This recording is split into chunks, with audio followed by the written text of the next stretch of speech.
Up to number 18, and that's where Mustafa Johnson comes in, a newcomer on this football team, transferred in from the JUCO ranks this winter, and was running with the ones pretty much from day one.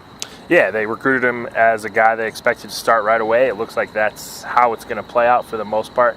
I've heard some rumblings that he could be the best defensive lineman on the team right now, so I haven't had a chance to see him personally, so I guess I can't confirm or deny that yet, but usually when you hear that much from multiple sources, he's at the very least going to be an impact guy for the defensive line this year. My impression from those 3 open practices first was, wow, he's shorter. He's not as tall as he's listed at. But you watch him and he plays with great leverage, and he's a pretty stout guy, which is really what you need. I think sometimes people get enamored with the length, and it's great if you have a Terrence Lang type, but sometimes if you can get onto the pad level as a defensive lineman, that's even more valuable. Yeah, especially for this team. They were obviously terrible in run support last year.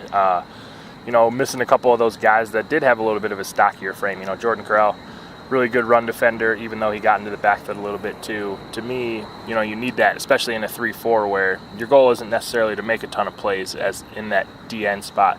You're just trying to make sure the linebackers are able to make plays. So to me, you got to be stout. You got to be able to not give up 5 yards a carry, especially in the fourth quarter. So hopefully his addition to the defensive line can improve that this year.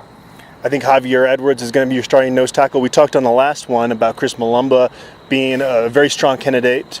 Is your expectation, I think based off your ranking, you think Mustafa Johnson is going to be the other starter up front? Yeah, definitely. It seems to be the most likely scenario right now. Again, if somebody surpasses him, I think you got to feel pretty good about your D-line depth, or at least better than you did before, because it means somebody is ready to take a huge step and make a big-time impact at this Pac-12 level. All right, Mustafa Johnson, number 18 on our Top Buffs Countdown.